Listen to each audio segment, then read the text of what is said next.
Frères et sœurs, soyez les bienvenus à cette réunion mondiale pour les dirigeants consacrée à l'œuvre missionnaire.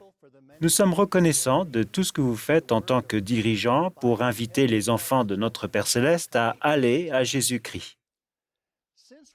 Depuis que nous avons présenté les principes directeurs de l'œuvre missionnaire, aimer, faire connaître et inviter, de plus en plus de membres de l'Église les mettent en application de manière édifiante.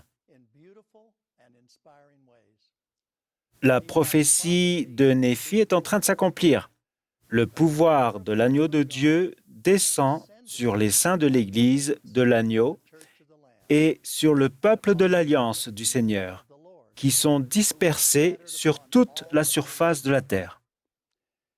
Frère Urgdorf, frère Bednar et moi sommes impatients de vous parler des moyens d'aider encore davantage de saints des derniers jours à faire connaître l'évangile de Jésus-Christ en suivant les inspirations de l'Esprit pour aimer, faire connaître et inviter.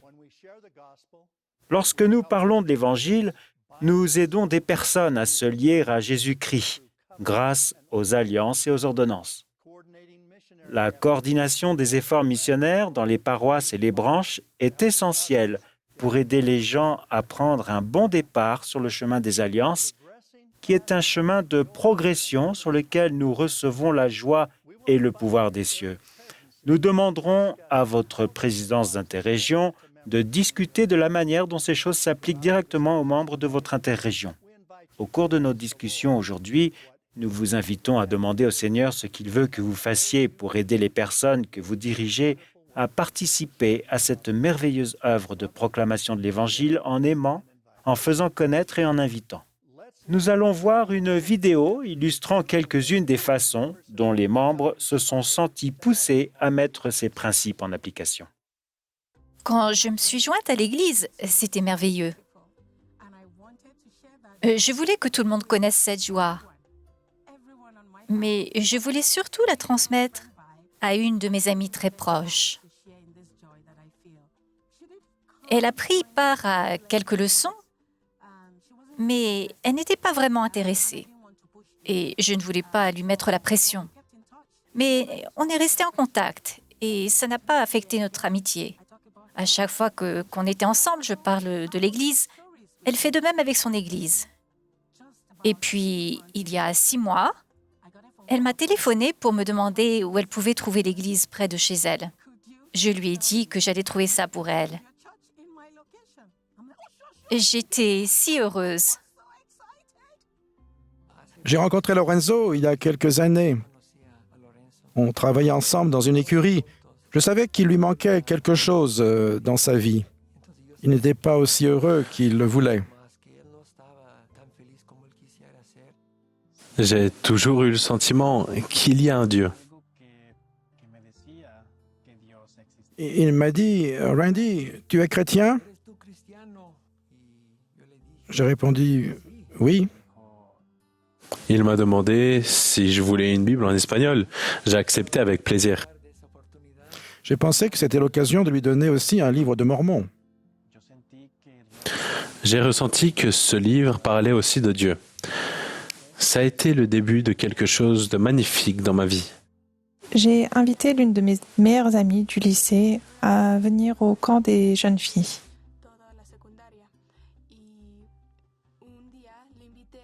Et en le faisant,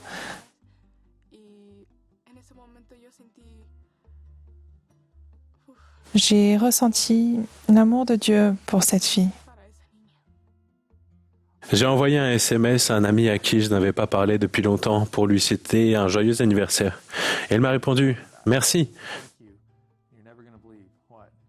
Tu ne vas pas le croire, mais je vais me faire baptiser pendant le week-end de la conférence générale. » Ça m'a coupé le souffle.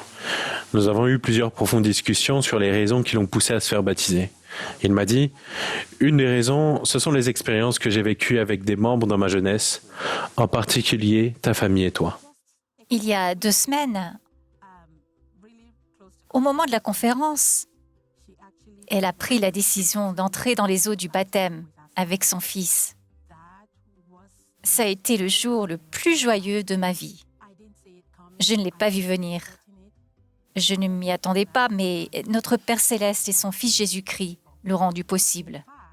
Ça m'a appris qu'on doit simplement respecter les commandements du Seigneur et planter des semences, faire connaître l'Évangile, peu importe si on a l'impression qu'on ne nous écoute pas.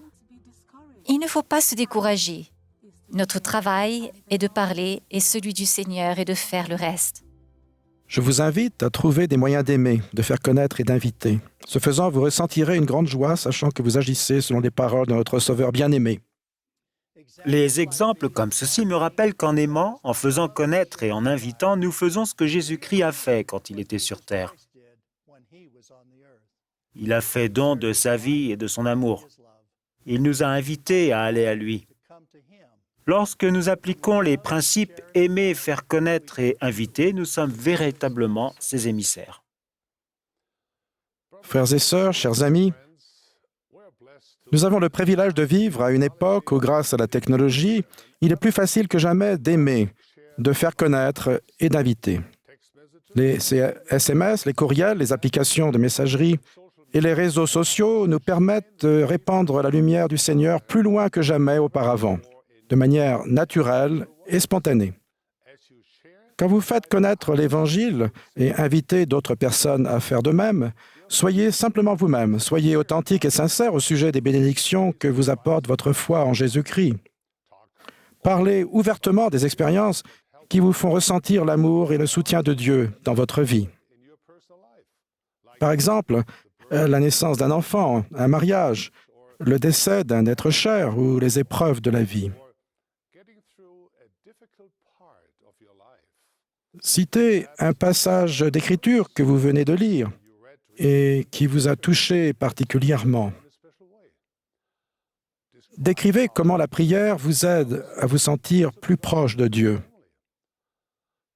Mentionnez un discours que vous avez entendu lors de la réunion de Sainte-Seine et expliquez ce que vous en avez tiré. Parlez de l'amour que vous avez ressenti en servant aux côtés des membres de votre paroisse. Exprimez ce que vous avez dans le cœur. Parlez de vous, de votre vie, de ce que vous aimez et de votre foi. Ce faisant, vous ouvrirez une fenêtre qui permettra à la lumière du Sauveur de briller dans la vie des autres. Voyons quelques exemples. Je me suis souvent demandé comment je pouvais aider notre Père Céleste et ses enfants à réaliser le rassemblement d'Israël dans les derniers jours. Comme le président Nelson nous a encouragés à le faire. Je me suis senti poussé à envoyer des SMS quotidiens aux membres de ma famille, à mes amis et aux personnes qui croisent mon chemin pour leur dire comment ces expériences me montrent, à moi et à eux, que le Seigneur nous aime tous. Récemment, nous sommes allés au Pérou où nous avons rencontré une femme du nom de Carla. Lorsqu'elle a appris que le Christ est venu en Amérique, cela l'a enthousiasmée, elle a voulu en savoir plus. Nous avons ouvert l'application du Livre de Mormon et lui avons envoyé un exemplaire du livre dans sa langue natale. C'était une expérience formidable. Nous étions ravis de pouvoir lui faire connaître cela. Et j'ai fait la connaissance de Karen lorsque j'étais en mission. Elle a consulté le site Internet « Venez au Christ » et nous avons commencé à parler. J'ai commencé à l'instruire lors d'appels vidéo. Ma famille était ravie que je lui parle de Karen. Elle avait le même âge que Mélissa, ma petite sœur, et je trouvais ça super. J'ai fait la connaissance de Karen par l'intermédiaire de ma sœur qui était missionnaire. Elle me parlait souvent de Karen et j'avais hâte de faire sa connaissance. Je l'ai recherchée sur Instagram. On a commencé à parler et on est devenus de bonnes amies. Mélissa n'essayait pas de me prêcher l'Évangile, mais plutôt de me montrer que j'étais importante pour elle. Elle me parlait tout le temps. Elle m'envoyait des SMS et me passait des appels vidéo. Elle m'aidait aussi à prier. Ça m'a beaucoup aidé de savoir qu'il y avait des membres de l'Église qui voulaient être mes amis.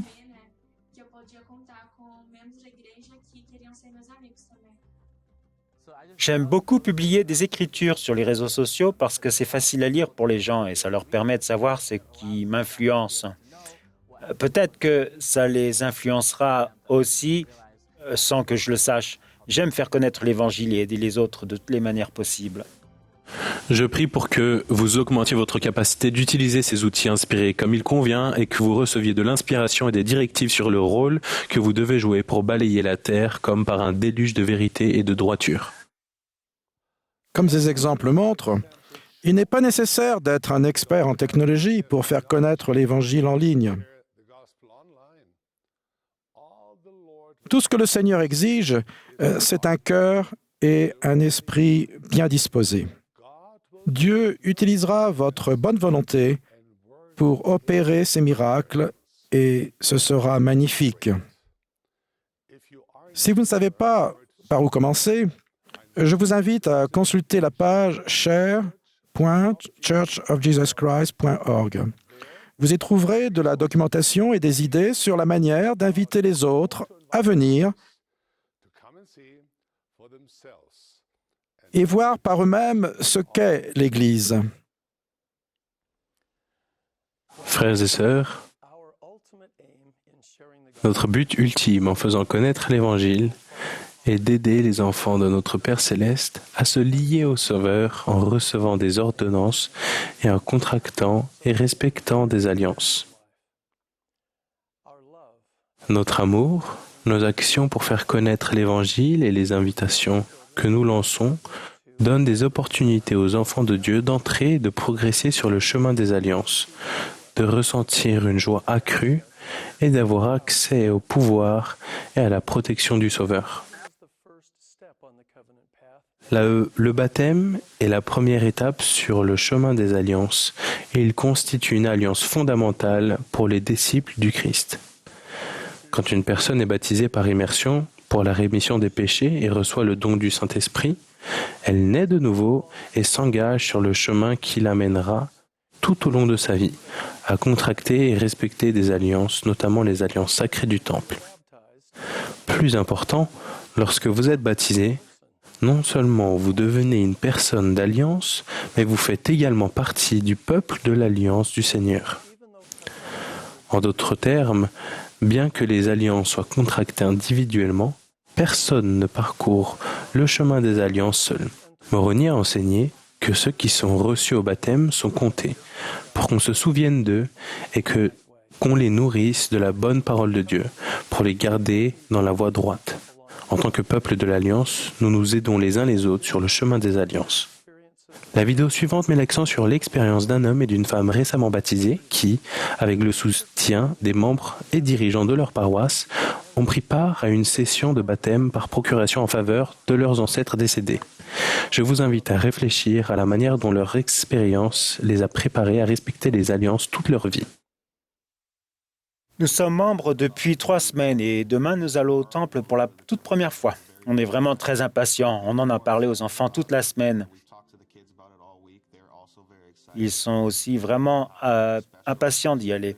Nous savons à quel point le temple est un endroit spécial et sacré. C'est vraiment formidable de pouvoir vivre cette expérience seulement 3 semaines après notre baptême. On est vraiment reconnaissant. Je ne suis jamais allée au temple, même pas dans les jardins du temple, jamais. Ça va être quelque chose d'incroyable à voir. Ça va être fantastique de pouvoir se faire baptiser pour les membres de notre famille, en sachant qu'on les verra un jour.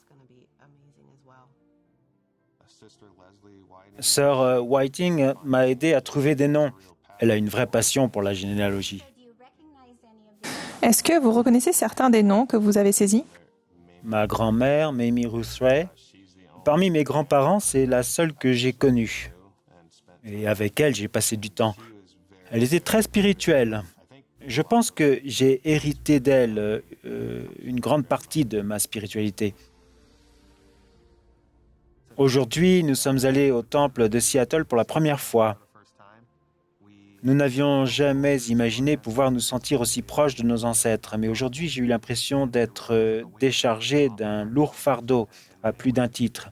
J'étais soulagé, j'étais heureux, j'étais en paix. Il y avait beaucoup de membres de la paroisse présents aujourd'hui. Ils nous ont apporté beaucoup d'amour et de soutien. Le fait qu'ils soient là pour vivre ça avec nous a rendu cette expérience unique.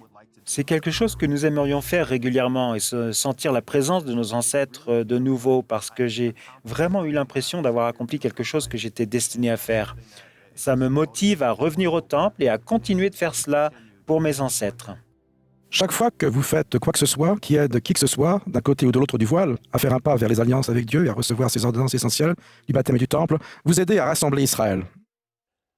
Je ne sais pas ce que vous en pensez, mais il m'est très facile d'imaginer ces nouveaux membres aller au temple pour recevoir leurs propres ordonnances et contracter d'autres alliances avec le Seigneur. L'avenir est brillant pour les nouveaux membres qui vivent des expériences comme celle de ce couple, très tôt sur le chemin des alliances. Voici ma question pour vous. En tant que dirigeant, qu'allez-vous faire pour aider les nouveaux membres et ceux qui reviennent à l'Église à vivre des expériences similaires? Frères et sœurs, faire connaître l'Évangile est notre privilège et responsabilité. Tenez conseil dans vos présidences et vos collèges sur la manière de tendre la main avec amour aux personnes de votre collectivité et voisinage, et puis coordonner l'œuvre missionnaire dans la paroisse. Lorsque les dirigeants de paroisse, y compris les jeunes dirigeants, tiennent conseil en réunion de présidence et assistent aux réunions hebdomadaires de coordination missionnaire, leurs efforts pour répandre l'Évangile et fortifier les nouveaux membres et ceux qui reviennent à l'Église sont magnifiés. Nous espérons et prions que ces messages vous aient été utiles. En tant que dirigeant, comment allez-vous mettre ces instructions en pratique dans votre région? Comment allez-vous aimer, faire connaître et inviter au sein de votre collectivité? Nous avons demandé à la présidence de votre interrégion de vous donner des messages et des directives spécifiques à l'endroit où vous vivez. Chers frères et sœurs de l'interrégion de la Caraïbe, nous vous remercions de l'occasion qui nous est donnée de faire partie de cette mission de partager l'Évangile. Je suis réuni avec mes collègues de la présidence d'interrégion, Elder Jorge Alvarado et Elder Moisés Villanueva. Ensemble, nous discuterons de l'importance de partager l'Évangile fréquemment dans nos réunions de présidence. Il s'agit d'un thème très important et récurrent lors de ces réunions. L'œuvre missionnaire, c'est la sève de l'Église. Le président Russell M. Nelson, lors de la conférence générale du mois d'avril 2022, nous a rappelé que son Évangile est la seule réponse quand tant de personnes dans le monde sont saisies par la terreur. Cela souligne à quel point il est urgent que nous suivions l'enseignement du Seigneur à ses disciples. Aller par tout le monde et prêcher la bonne nouvelle à toute la création. Nous avons la responsabilité sacrée de partager la puissance et la paix du Seigneur Jésus-Christ avec tous ceux qui veulent entendre son message. Ce qui leur donnera l'occasion de permettre à Dieu de prévaloir dans la vie. En tant que membres de son Église, nous avons tous reçu l'appel de partager l'Évangile de Jésus-Christ avec les autres. Les possibilités de semer la semence de l'Évangile sont à notre portée. Nous pouvons le faire d'une manière simple et naturelle, grâce à aimer, partager et inviter. En acceptant l'invitation, les bénédictions promises de ressentir la paix et la joie seront les nôtres dans cette vie et dans l'éternité. Elder Villanueva, pourriez-vous nous parler du principe d'aimer comme instrument efficace dans l'œuvre missionnaire? Bien sûr que oui, Elder Cavaret. Notre Sauveur Jésus-Christ a enseigné 2 grands commandements. Tu aimeras le Seigneur ton Dieu de tout ton cœur, de toute ton âme et de tout ton esprit. Et le second est semblable à celui-ci. Tu aimeras ton prochain comme toi-même. Cela signifie que nous sommes envoyés pour aimer tout le monde. Chaque fois que nous montrons de l'amour à notre prochain, nous prêchons l'Évangile, même si nous ne disons pas un seul mot. Elder Joseph B. Worthlin, du Collège des 12 apôtres, enseigna « L'amour est le début, le milieu et la fin du sentier du disciple. Il donne du réconfort, conseille, guérit et réconforte à la fin. L'amour nous conduit à la gloire et à la grandeur de la vie éternelle. » Lorsque nous aimons les gens avec un désir sincère de les élever et de les édifier, il est presque certain que leur cœur sera touché. Comme nous l'a appris Elder Uchtdorf quand il a dit « L'amour doit être la base et la motivation de tout ce que nous faisons. » Elder Bednar a dit « Dans les Écritures, nous apprenons que la charité souffre tout. Elle supporte tout. La charité a le pouvoir de rester. Quand ils aiment quelqu'un, ils n'abandonnent pas. » La démonstration d'amour n'est pas non plus temporaire, a-t-il ajouté. L'amour n'a ni calendrier ni date d'expiration. Lorsque nos échanges d'expériences et d'invitations sont motivés par l'amour, nous ne sommes pas impatients. Nous continuons d'essayer et de faire confiance au Seigneur. Par notre amour chrétien pour les autres, nous prêchons les merveilleuses vérités de l'Évangile de Jésus-Christ. Montrer l'amour chrétien implique de le faire de manière naturelle et spontanée, sans rien attendre en retour. Nous ne pouvons pas vraiment aimer Dieu si nous n'aimons pas ceux qui sont proches de nous, et pour ce faire, nous devons d'abord aimer Dieu. Rappelons-nous que l'amour est l'essence de l'évangile de Jésus-Christ et que sa vie est le plus grand don, le plus grand exemple d'amour. Je voudrais que nous regardions l'histoire du frère Ryan Rodriguez du Suriname, qui, dans les moments difficiles de sa vie, a reçu l'amour sincère d'un ami membre de l'Église. Cette expérience l'a conduit à prendre la décision la plus importante de sa vie. J'ai toujours été égoïste, si je peux me permettre. En fait, j'étais un fils à maman. Notre Père Céleste touche tout le monde de différentes manières.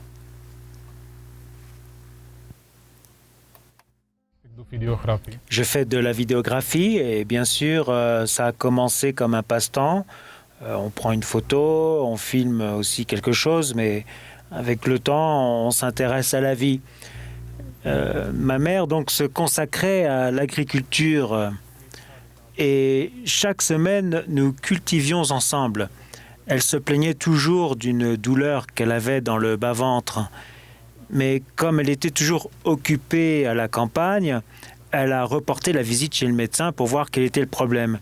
Et quand elle y est finalement allée chez le médecin, eh bien, elle avait un cancer. Donc, c'était un vrai problème. Mais bien sûr, on espérait qu'elle s'en remettrait.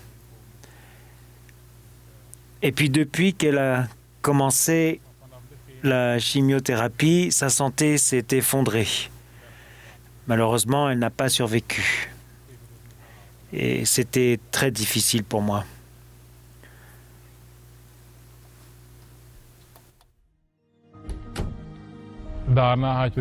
Puis l'économie de Suriname est devenue assez mauvaise.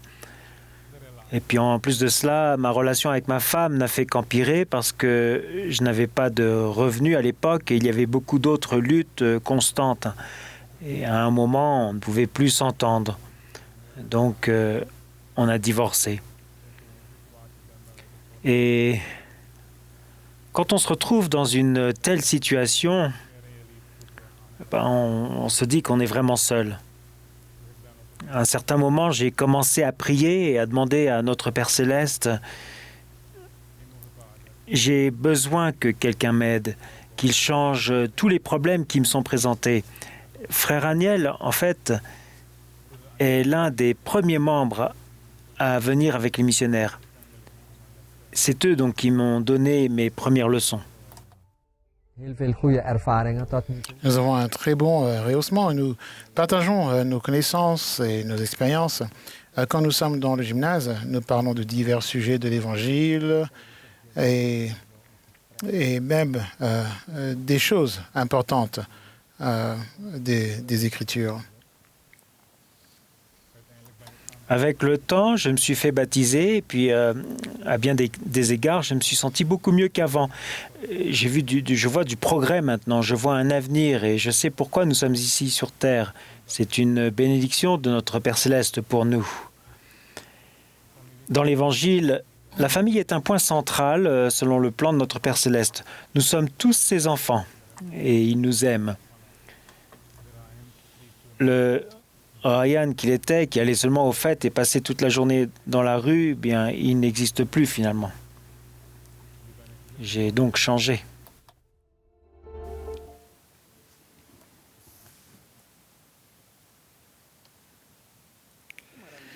Quelle merveilleuse histoire de frère Ryan.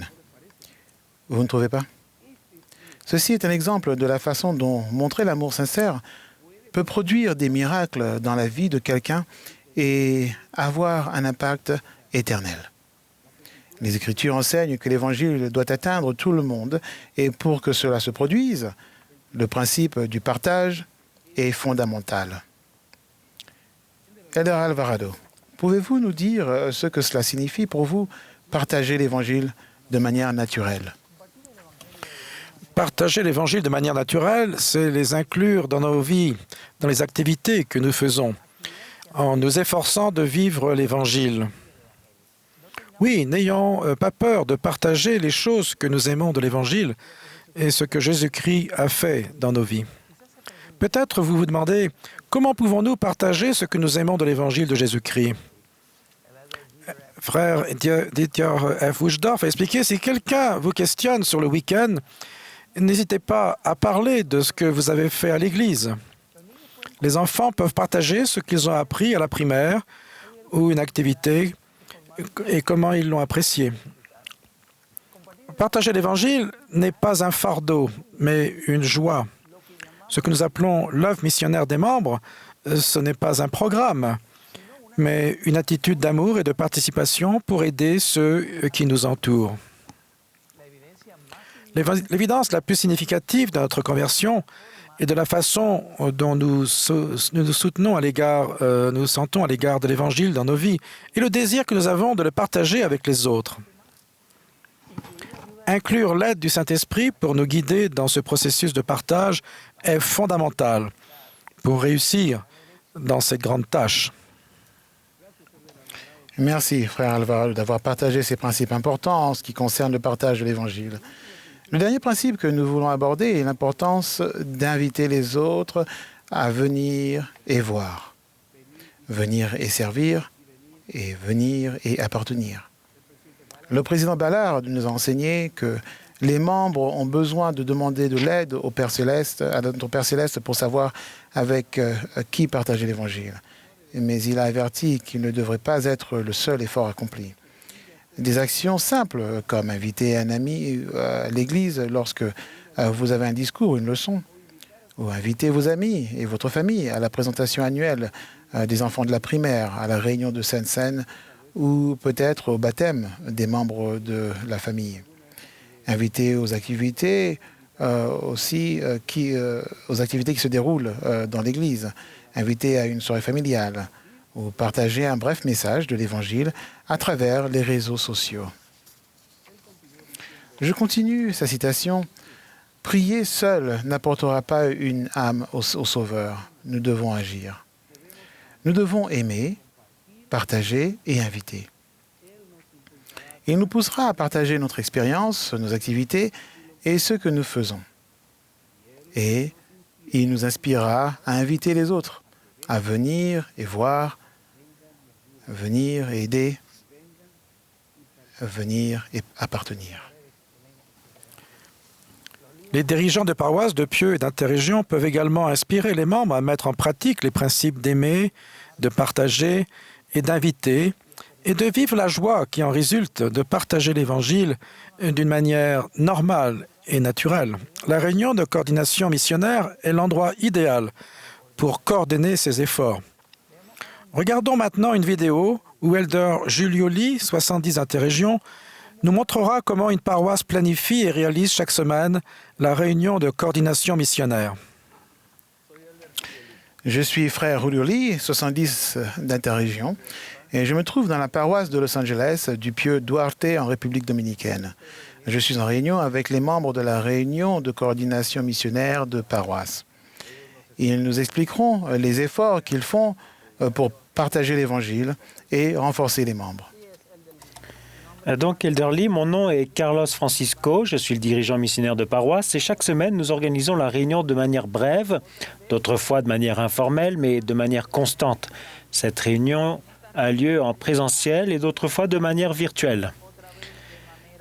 Ce programme est mis en œuvre pour aider et renforcer les nouveaux membres, les personnes qui reviennent à l'Église, les personnes que les missionnaires enseignent et se concentre donc sur la recherche de personnes que les missionnaires peuvent enseigner.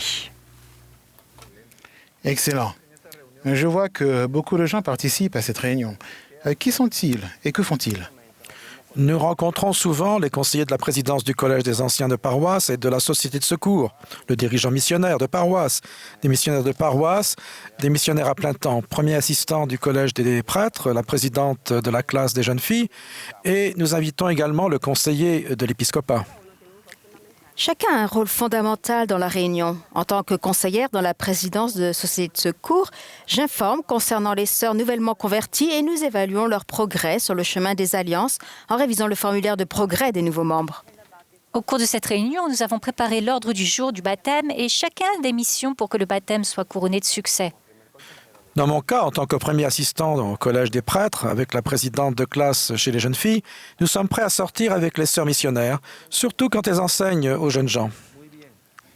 Très bien. C'est une excellente opportunité pour se préparer à servir dans le champ missionnaire.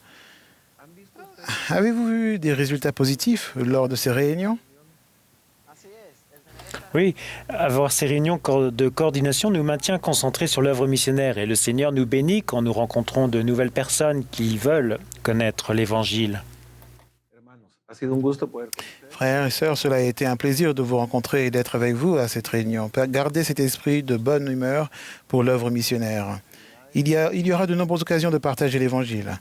Le président Russell Nelson nous a souligné et il nous a rappelé qu'il n'y a pas d'œuvre plus importante sur la face de la terre que le rassemblement d'Israël, des deux côtés du voile. Il nous a également rappelé notre responsabilité d'ouvrir nos bouches et de pouvoir prêcher l'Évangile à tous les enfants de notre Père Céleste. Cette œuvre est une œuvre d'amour, c'est une œuvre de bonheur. Jésus-Christ vit et il dirige cette œuvre. Et je le partage au nom de Jésus-Christ. Amen. Mes chers frères et sœurs, j'aime réfléchir aux paroles de Moroni dans le livre de Mormon quand il dit « C'est pourquoi, mes frères bien-aimés, à prier le Père de toute l'énergie de votre cœur afin d'être remplis de cet amour qu'il a accordé à tous ceux qui sont de vrais disciples de son Fils Jésus-Christ, afin de devenir les fils de Dieu, afin que, lorsqu'il apparaîtra, nous soyons semblables à lui. Car nous le verrons tel qu'il est, afin que nous ayons cette espérance, afin que nous soyons purifiés, comme il est pur. » Chers frères et sœurs, lorsque nous ressentons cet amour pour nos semblables, nous ressentons le désir de partager ce qui nous a apporté tant de joie dans nos vies. Comme Léhi l'a dit quand il a partagé son rêve, je cite, « Il me remplit l'âme d'une joie extrêmement grande. » C'est pourquoi je commençais à désirer que ma famille en mangeât aussi, car je savais qu'il était plus désirable que tous les autres fruits. Quand nous partagerons ce qui est si précieux pour nous, il est important de suivre l'exemple du Sauveur en invitant les autres à venir à lui. Comme il l'a dit dans ses propres mots, « Venez à moi, vous tous qui êtes fatigués et chargés, et moi, je vous donnerai du repos. Au nom de Jésus-Christ. Amen. » J'aime beaucoup cette occasion que nous avons de suivre la voie de notre prophète voyant et révélateur, de pouvoir partager ce qui vient du cœur. Dans Jean 3,16, il est dit « Car Dieu a tant aimé le monde qu'il a donné son Fils unique, afin que quiconque croit en lui ne périsse point, mais qu'il ait la vie éternelle. » J'aime cette écriture parce qu'il y est contenu, en fait, il y est dit que notre Père Céleste nous aime, qu'il nous partage son Fils en quelque sorte, qu'il nous donne son Fils et l'invitation est que nous venions à lui. Je témoigne que Jésus-Christ vit, qu'il est notre Sauveur et notre Rédempteur et il nous voit directement comme nous pouvons devenir. Il invite donc les autres à venir à suivre Jésus-Christ. Au nom de Jésus-Christ, Amen. L'objectif missionnaire, ce qui est équivalent à notre objectif en tant que membre, est d'inviter les gens à venir au Christ en les aidant à recevoir l'Évangile rétabli par la foi en Jésus-Christ et en son expiation, par le repentir, le baptême, la réception du don du Saint-Esprit et la persévérance jusqu'à la fin. Le premier mot de cette déclaration est « inviter », ce qui signifie rendre attrayant ou désirable. Cette invitation, pour qu'elle soit attrayante et désirable, doit sortir du cœur, c'est-à-dire d'un sentiment authentique d'amour, qui permettra que la semence de l'Évangile soit plantée dans le cœur de celui qui écoute. Je vous invite, et nous vous invitons à vous demander, à qui pourrais-je adresser une invitation pour mieux connaître l'Évangile du Seigneur Jésus-Christ? En invitant cette personne, agissez conformément à ce qui nous a été enseigné. Je témoigne que cette expression naturelle et authentique peut être le début du changement dans la vie de beaucoup. Il en a été ainsi avec ma famille et son effet persiste encore aujourd'hui. J'exprime mon témoignage de la véracité de ces principes d'aimer, de partager et d'inviter à travers l'invitation sincère de venir au Christ, en témoignant que Jésus est le Christ, notre Sauveur et Rédempteur. Au nom de Jésus-Christ. Amen.